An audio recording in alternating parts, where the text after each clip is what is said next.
बच्चों, आज मैं आपको कृतिका भाग 2 से पाठ 3 साना साना हाथ जोड़ी वृत्तांत का शेष भाग 3 में पढ़ाने जा रहा हूँ। हम लगातार ऊंचाइयों पर चढ़ते जा रहे थे। जितेन बता रहा था, अब हम हर मोड़ पर हेयरपिन बेंट लेंगे और तेजी से ऊंचाई पर चढ़ते जाएंगे। हेयरपिन बेंट के ठीक पहले एक पड़ाव पर देखा 7 और 8 वर्ष की उम्र के ढेर सारे पहाड़ी बच्चे कहते हैं स्कूल से लौट रहे थे और हमारे से कहते हैं लिफ्ट मांग रहे थे। जितिन ने बताया कि हर दिन जो है 3-3.5 किलोमीटर की पहाड़ी चढ़ाई चढ़कर ये बच्चे जो है स्कूल जाते हैं और यहाँ पर कहते हैं इनको स्कूल जाने के लिए कोई भी बस की सुविधा नहीं है। मणि के पूछने पर जितेन हंस पड़ा। मैडम, यह मैदानी नहीं पहाड़ी इलाका है। मैदान की तरह कहते हैं यहाँ पर कोई भी आपको चिकना और बड़े हुए पेट वाला वरविला होता है, बड़े हुए पेट वाला जो है नहीं मिलेगा। यहाँ जीवन कहते हैं बहुत ही कठोर है। नीचे तराई में ले देकर कहते हैं एक ही स्कूल आपको मिलेगा और उसी स्कूल में कहते हैं दूर दूर से बच्चे जो है पढ़ने के लिए जाते हैं और सिर्फ पढ़ते ही नहीं, इनमें से अधिकांश बच्चे जो है शाम के समय अपनी माताओं के साथ कहते हैं पशुओं को जो है चराते हैं और उनके साथ पानी भरते हैं और जंगल से लकड़ियों के भारी भारी जो है जो बोझे जो है ढोते हैं। खुद मैंने भी कहते हैं ढोए थे। खतरा अब धीरे धीरे बढ़ने लगा था। रास्ते और भी संकरे होते जा रहे थे। बच्चों, लेखिका और उनका जो है यात्री समूह दल जो है कहता है कि जो सिक्किम है और उसकी जो घाटियां हैं वहाँ पर सुंदर कहते हैं जितने अधिक कहते हैं नज़ारे देखने को मिलते हैं उतने ही वहाँ पर कहते हैं दुर्गम स्थान भी देखने को मिलते हैं।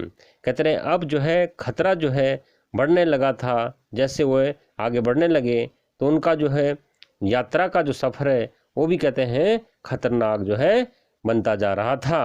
रास्ते और भी संकरे होते जा रहे थे। संकरे का मतलब होता है तंग।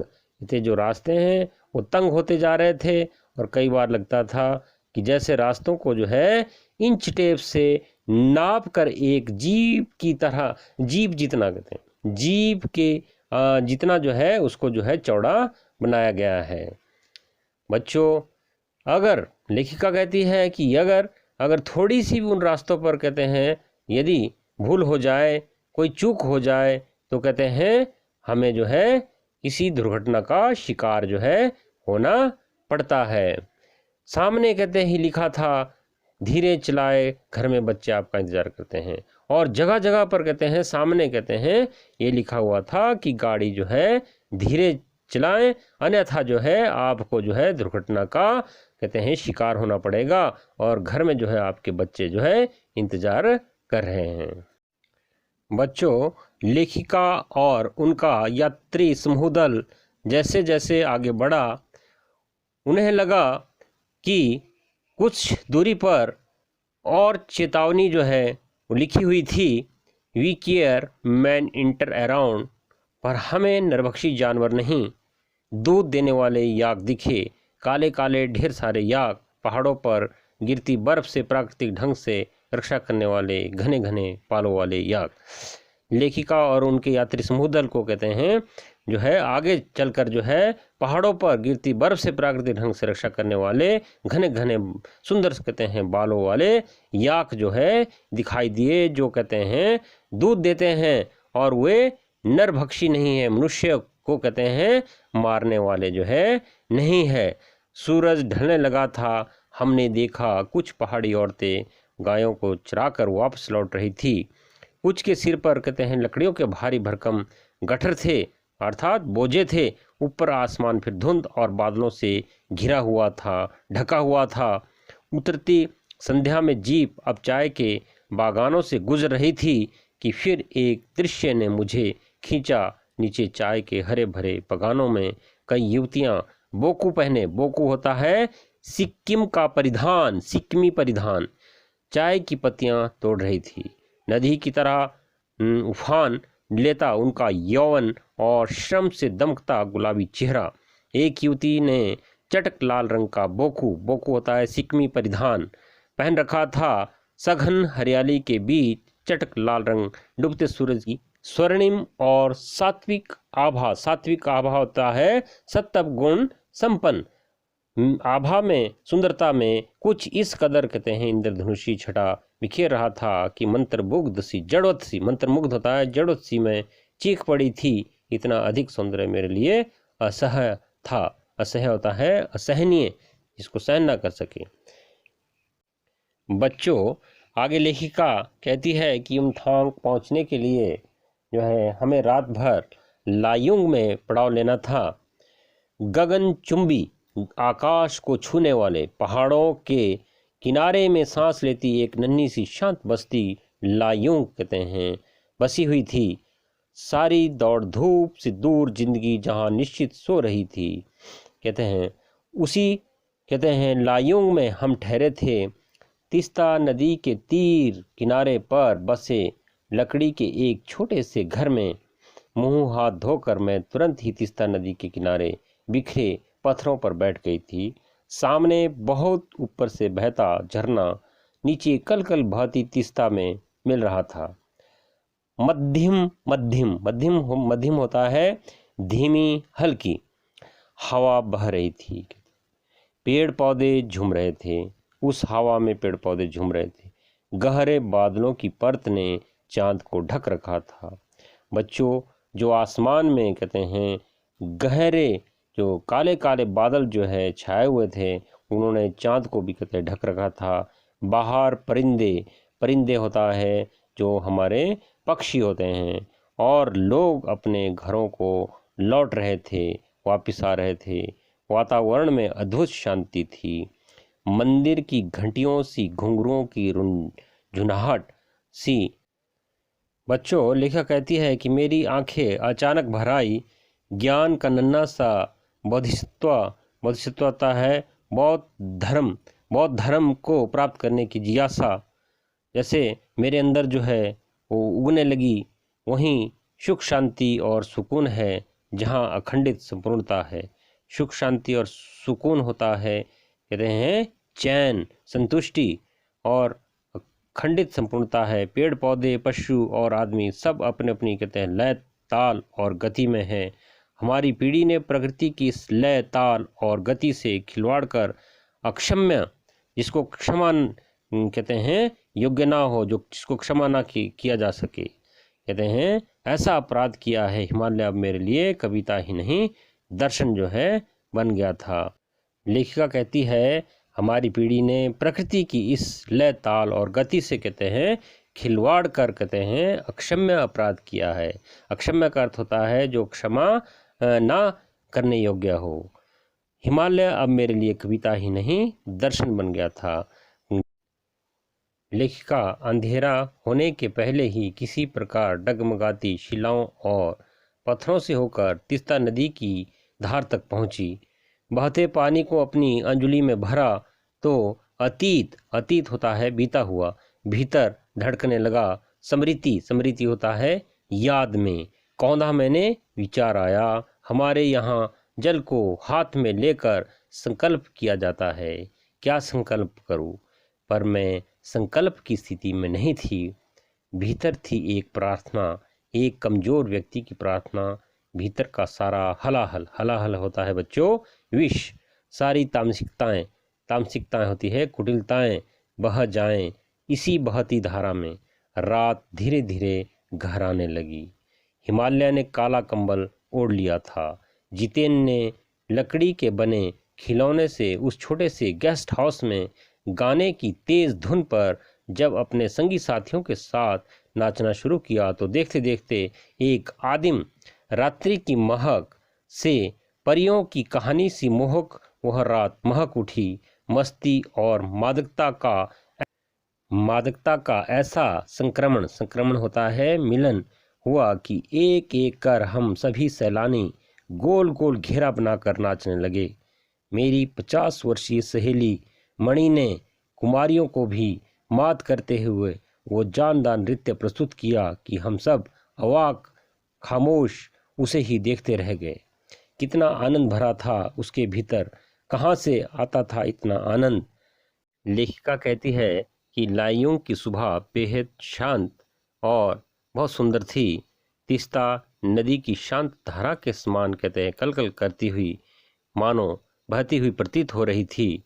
अधिकतर लोगों की जीविका का साधन कहते हैं पहाड़ी आलू, धान की खेती और दारू का, शराब का व्यापार। सुबह मैं अकेले ही टहलने घूमने के लिए निकल गई थी।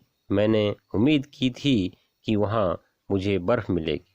लेखक कहती है कि जैसे ही मैं लाइयों की सुबह जो है वहाँ पर घूमने के लिए गई, अप्रैल के शुरुआती महीने में यहाँ बर्फ़ का एक भी कतरा कहते हैं मुझे देखने को नहीं मिला। यद्यपि हम कहते हैं समुद्र स्तर से लेवल होता है स्तर से 14,000 फीट की ऊंचाई पर थे। मैं बर्फ़ देखने के लिए बेचैन थी, उत्सुक थी। हम मैदानों से आए लोगों के लिए बर्फ़ से ढके पहाड़ किसी जन्नत, स्वर्ग से कम नहीं होते। लेखिका कहती है कि हम जो है समुद्र तल से 14,000 फीट की ऊंचाई पर थे और कहते हैं हम जो है बर्फ़ देखने के लिए जो है बहुत उत्सुक थे। और जितने भी जो मैदानी क्षेत्र से लोग जो आते हैं पहाड़ों पर, वे जो है बर्फ़ देखने के लिए बहुत ही लालायित होते हैं, उत्सुक होते हैं। बच्चों, लेखिका आगे कहती है कि वहीं पर घूमते हुए एक सिक्किमी नवयुवक ने मुझे बताया कि प्रदूषण के चलते स्नोफॉल लगातार कम होती जा रही है, पर यदि मैं कटाव चली जाऊं तो मुझे वहां शर्तिया अवश्य बर्फ़ मिल जाएगी। कटाव यानी भारत का स्विट्ज़रलैंड। कटाव कहते हैं सिक्किम जो है राज्य में आता है, और सिक्किम राज्य में जो कटाव है वो बहुत ही कहते हैं सुंदर है, और उसको भारत का कहते हैं स्विट्ज़रलैंड कहा जाता है। कटाव जो कि अभी तक टूरिस्ट स्पॉट नहीं बनने के कारण सुर्खियों में नहीं आया था और अपने प्राकृतिक स्वरूप में था। कटाव जो लायोंग से 500 फीट ऊंचाई पर था और करीब 2 घंटे का सफ़र था। लेखिका कहती है कि कटाव को जो है टूरिस्ट स्पॉट जो है अभी तक नहीं बनाया गया था और वह इसी कारण से जो है अपने प्राकृतिक स्वरूप में था। कटाव जो लायुंग से 500 फीट ऊंचाई पर था और करीब 2 घंटे का सफ़र था। बच्चों, वह नवयुवक मुझसे बतिया रहा था। बच्चों, लेखिका कहती है कि वह जो नवयुवक था वो मुझे बता रहा था और उसकी घरवाली जो है अपने छोटे से लकड़ी के घर के बाहर हमें उत्सुकतापूर्वक देख रही थी कि तभी गाय ने आकर बाहर थैले में रखा उसका महुआ गुड़ुप कर लिया था। गुड़ुप होता है निगल लिया, महुआ होता है चारा। मीठी झिड़कियाँ देकर उसने गाय को भगा दिया था। मीठी झिड़कियाँ होता है थोड़ा उसको डांट फटकार करके उसको भगा दिया। उम्मीद, आवेश और उत्तेजना के साथ अब हमारा सफ़र कटाव की ओर। लेखिका कहती है कि हमें उम्मीद थी आगे पहुंचने की, अपने मंजिल तक पहुंचने की हमें उम्मीद थी, आवेश था, जोश था और उत्तेजना के साथ, उत्तेजना होता है उत्साहित होना, उत्साह के साथ अब हमारा सफ़र जो है कटाव की ओर। और कटाव का रास्ता और ख़तरनाक था कहते, और उस पर धुंध और बारिश। कटाव का जो रास्ता था वो बहुत ही खतरनाक था और उस पर जो है धुंध और बारिश जो है लगातार जो है अपना अस्तित्व जो है जमाए हुए थी। जितेन लगभग अंदाज से गाड़ी चला रहा था। पहाड़, पेड़, आकाश, घाटियाँ, सब पर बादलों की परत। मानो ऐसा लग रहा था कि पहाड़, पेड़, आकाश, घाटियाँ, सब पर बादलों की परत जो है बिछ गई हो, सब कुछ बादल में हो गया हो। बादलों को चीर कर निकलती हमारी जीप खतरनाक रास्तों को एहसास ने हमें मौन कर दिया था और उस पर बारिश। कहते हैं हम जो है अपने मंजिल तक पहुंचने के लिए कहते हैं सभी जो है खतरनाक कहते हैं दुविधाओं को पार करते गए और बारिश, धुंध, जिन जिन परेशानियों ने हमारे को कहते हैं घेर लिया, हम उससे जो है छुटकारा पाते हुए अपनी मंजिल की ओर बढ़ते गए। एक चूक और सब खलास, सांस रोके हम धुंध और फिसलन भरे रास्ते पर संभल संभल कर आगे बढ़ती जीप को देख रहे थे। हमारी सांस लेने की आवाज़ों के सिवाय आसपास जीवन का कोई पता नहीं था। बच्चों, लेखिका ने इस गद्य में यह बताया है कि जैसे जैसे हम आगे बढ़ते गए, रास्ते जो है और भी कहते हैं वीरान और ख़तरनाक जो है होते गए, और बारिश भी अत्यधिक बढ़ रही थी। और यदि उन रास्तों पर कहते हैं थोड़ी सी भी कहते हैं हमारे से कोई गलती हो जाए तो कहते हैं हम जो है दुर्घटनाग्रस्त हो जाते हैं। इसलिए जैसे जैसे आगे बढ़े तो हमें कहते हैं जगह जगह पर कहते हैं चेतावनी भरे जो है वाक्य लिखे हुए मिले, और उन वाक्यों को पढ़ करके हम जो है चेत पूर्वक ढंग से कहते हैं अपनी मंजिल की ओर कहते हैं बढ़ रहे थे। बच्चों, लेखिका कहती है कि करीब आधे रास्ते बाद धुंध छंटी और साथ ही सृष्टि और हमारे बीच फैला सन्नाटा भी हटा। कहते हैं जब हम आधे रास्ते में के बाद जो है आगे बढ़े तो कहते हैं धुंध जो है साफ हो गई, और सृष्टि और हमारे बीच जो फैला हुआ सन्नाटा था वो भी कहते दूर हो गया। नॉर्गे उत्साहित होकर कहने लगा, कटाव हिंदुस्तान का स्विट्जरलैंड है।